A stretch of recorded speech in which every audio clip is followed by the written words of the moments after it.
बहस में आपका एक बार फिर स्वागत है। हम बात कर रहे हैं ओबीसी आरक्षण का दायरा बढ़ा जाना क्या मोदी सरकार का मास्टर स्ट्रोक है। इसी पर बात करने के लिए मेरे साथ वरिष्ठ पत्रकार राहुल देव जी हैं, डॉक्टर शकील अंसारी साहब हैं, एक्स मेंबर है ओबीसी कमीशन के, तुहिन सिन्हा साहब है, भारतीय जनता पार्टी के प्रवक्ता हैं, और मेरे साथ डॉक्टर रागिनी नायक है जो कि कांग्रेस की प्रवक्ता है। मैं सीधे तुहिन के पास चलता हूं। तुहिन बताइए, मैंने आप माफ कीजिएगा तुहिन, आपसे पहले मुझे सुदेश टोकस के पास जाना है। मेरे एक दर्शक दिल्ली से जुड़े हुए हैं। सुदेश, क्या सरकार ने उचित किया है?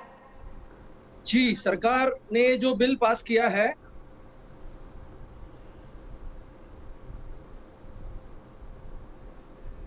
जी सरकार ने ये बिल बहुत दिनों से पेंडिंग था ये बिल, और सरकार ने पास करके बहुत अच्छा किया है। इस बिल से जो राज्य अपने हिसाब से अलग अलग ओबीसी जातियों में डाल सकते हैं, जो बहुत दिनों से इंतजार कर रहे थे। जैसे कि हरियाणा में हमारे जाट हैं इसमें, और राजस्थान में गुज्जर हैं, और हमारा जो ये है कर्नाटका, उसमें लिंगायत जाति है, और जो अपना गुजरात है उसमें हमारे जो पटेल समाज है वो इसमें जुड़ सकता है। और सुप्रीम कोर्ट ने इसी साल 5 मई को एक आदेश किया था। इस आदेश में कहा गया था कि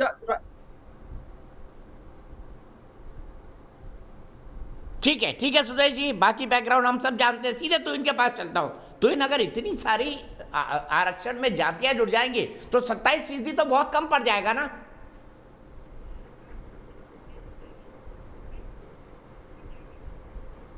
देखिए दीपक जी, ये बड़ी सरल सी बात है। जैसे जैसे डिमांड्स उठेंगे नई जातियों को शामिल करने का, ये स्वाभाविक है कि आने वाले समय में आपका एक कास्ट बेस्ड सेंसस जो है इनएविटेबल हो जाएगा, अपरिहार्य हो जाएगा। तो आने वाले दिनों में वो होगा। और मैं आपको आश्वस्त कर दूं, जो जो चीजें कांग्रेस की सरकारें नहीं की थी, आने वाले दिनों में, क्योंकि ये सरकार और 10 साल रहने वाली है, हम सब कुछ करके जाएंगे।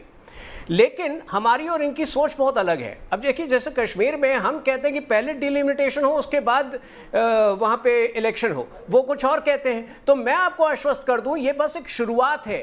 आज जो कॉन्स्टिट्यूशनल अमेंडमेंट हुआ है, आवश्यकता पड़ी तो ये 27% से ऊपर जाने के भी प्रावधान हम ढूंढेंगे। तमिलनाडु और कुछ अन्य राज्यों में वैसे भी वो प्रावधान है और सुप्रीम कोर्ट की स्वीकृति भी मिली है। तो ये बस एक शुरुआत है। आप इतनी चिंतित, मतलब कांग्रेस चिंतित होती है तो कांग्रेस की चिंता जो है उनकी निजी चिंता है, लेकिन ये सारी चीजें होंगी और आज नहीं तो कल कास्ट बेस्ड सेंसस जो है अपरिहार्य हो जाएगा इसमें। ठीक है, मैं सीधे रागिनी के पास चलता हूं। रागिनी, मुझे बताइए, तुहिन तो साफ कह चुके हैं 10 साल का रिजर्वेशन इन्होंने और ले लिया। 10 नहीं, 13 साल का, क्योंकि 3 साल इनके बाकी है, 10 साल और रहेंगे, 13 साल। तब तक क्या होगा कांग्रेस का? मैं कश्मीर से शुरू करती हूँ। पहले एक प्रदेश की आप स्टेटहुड छीन लें, उसकी असेंबली में चर्चा हुए बगैर उसके प्रावधान खत्म कर दें, फिर कहें कि अब हम ये निर्धारित करेंगे कि डिलिमिटेशन होगा और डिलिमिटेशन के बाद कैसे चुनाव होगा। ये तो ये लोकतांत्रिक प्रक्रिया की ये तो इनकी समझ है। ये सारी उलटबाजी है, जो मैंने पहले उल्टी गंगा बहाना, सारे निर्णयों का डिलिमिटेशन कब से शुरू हो चुका है रागिनी जी? डिलिमिटेशन कोई आज का हो रहा है क्या? सुन लीजिए, टोकिए मत। अब मैं आज के मुद्दे पर आ जाती हूँ। कश्मीर की बात तो किसी और दिन आप चर्चा रखेगा, तब विस्तार से कर लूंगी और जवाब भी आपको दूंगी। तो देखिए, इन्होंने थोड़ी देर पहले कहा कि स्वागत करिए निर्णय का, हमने समर्थन कर दिया। इनकी सुई अभी भी स्वागत पर रखती है। असल में दिक्कत ये है कि करना धरना कुछ नहीं और श्रेय सारा चाहिए। तो पहले राज्यों से अधिकार छीन लिया जाएगा, फिर मर्जी के मुताबिक चुनावी फायदा देखते हुए, समय के हिसाब से पॉलिटिकल टाइमिंग देखते हुए अधिकार वापस दिया जाएगा। ताली बजाइए। मेडिकल में आरक्षण हमने दे दिया क्योंकि सुप्रीम कोर्ट से फटकार पड़ी, लेकिन हमारे लिए ताली बजाइए। भाई, आज तक आरएसएस ने किसी पिछड़े या दलित वर्ग के व्यक्ति को सरसंघचालक नहीं बनाया, पर आरएसएस से एक अगर वक्तव्य भी आ जाएगा आरक्षण के समर्थन में, तो उसके लिए हमारे लिए ताली बजा दीजिए।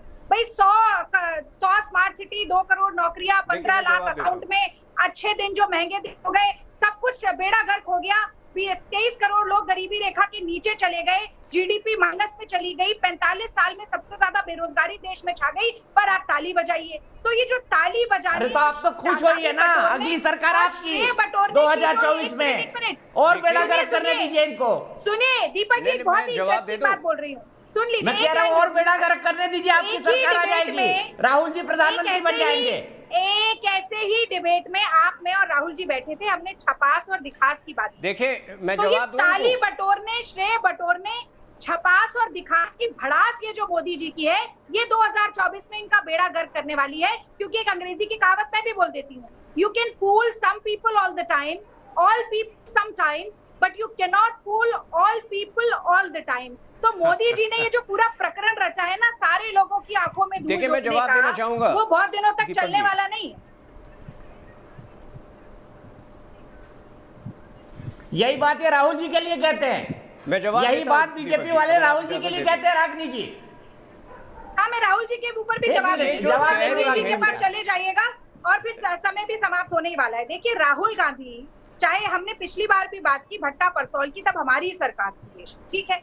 उसके बाद पहला कार्यकाल नरेंद्र मोदी जी का, हमारी सरकार तो छोड़िए, हमारे पास नेता विपक्ष के लायक भी हमारे पास इतने सांसद नहीं थे। उसके बाद भी जब देश की जनता जुड़ती है, जब विपक्ष जुड़ता है, जब राहुल गांधी आह्वान करते हैं, तो किसानों की बात माननी पड़ती है। भूमि अधिग्रहण विधेयक जो चोरी चुपके से लेकर आए थे, उसको वापस लेना पड़ता छोड़िए है। ना, 2019 हार गए, क्या बात कर रही है रागनी जी, छोड़िए ना, कहाँ एक रिकॉर्ड बार बार बजाती हैं आप। और राहुल गांधी के नेतृत्व में, हाँ, तो जो सच्चाई है, आप भी बार बार राग अलाप रहे हैं मोदी जी का।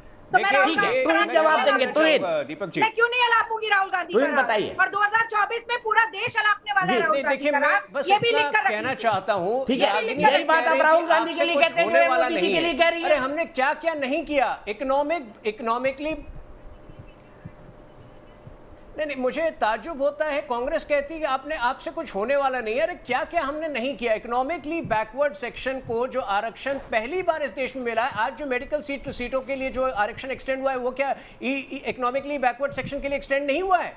तो हमारा मंत्र हमेशा जो है, जी, सबका साथ, 2006 सबका में विकास सारे है। एजुकेशनल हम पिछड़ी इंस्टीट्यूशंस जातियों को के लिए रिजर्वेशन, जो ओबीसी रिजर्वेशन संशोधन हमने लाए लागू हैं किया था साथ 2007 में। हो सकता है 2006 आने वाले में दिनों दिल्ली में यूनिवर्सिटी इकोनॉमिकली की बैकवर्ड प्रेसिडेंट क्लासेस थी। के लिए भी आरक्षण 2007 बढ़े। में तो हमने कांग्रेस सबका यूपीए साथ, की सबका सरकार विकास थी दिखा और दिया हमने है। एजुकेशनल हैरत की बात है कि ना तो ये कश्मीर पर कुछ कर पाए। रागनी गलत बात है, रागनी गलत बात है। जब तुहिन बोल रहे हैं, आप बीच में बोल रही हैं, आपको नहीं टोका उन्होंने। तो रागनी गलत बात है, सिर्फ तुहिन को ऑडियो।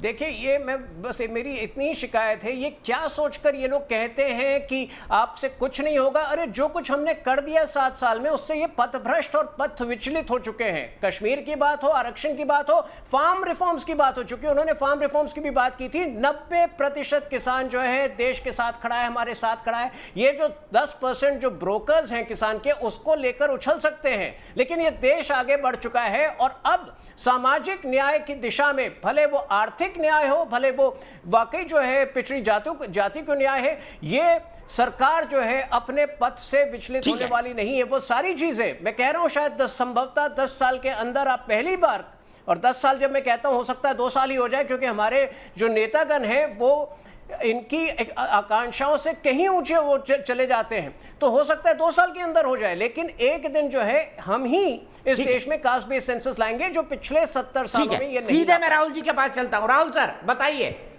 उत्तर प्रदेश और गुजरात, 2 सबसे बड़ी अग्नि परीक्षा भारतीय जनता पार्टी के लिए 2022 में, फायदा मिलेगा इससे? मिलेगा, जरूर मिलेगा। और केवल बीजेपी को ही फायदा नहीं मिलेगा, मुझे लगता है हर राज्य सरकार को फायदा मिलेगा। हर राज्य सरकार इसका फायदा उठाएगी, अपने हिसाब से वो जातियों को जोड़ेगी। तो इसका फायदा तो आप समझिए कि कुल मिलाकर सारी पिछड़ी जातियों को मिलेगा।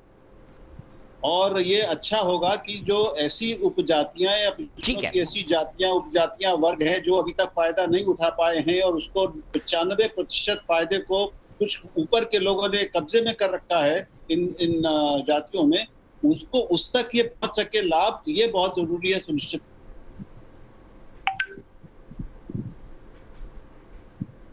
बिल्कुल सही कहा आपने। लेकिन चलते चलते मैं बता दूं, क्या 50% से ज्यादा आरक्षण होना चाहिए? नहीं, ये कहना है 88% लोगों का, और हाँ, ये कहना है 12% लोगों का। फिलहाल एक ब्रेक, लेकिन न्यूज नेशन एक ऐसा चैनल है जहां खबरों का सिलसिला कभी नहीं थमता।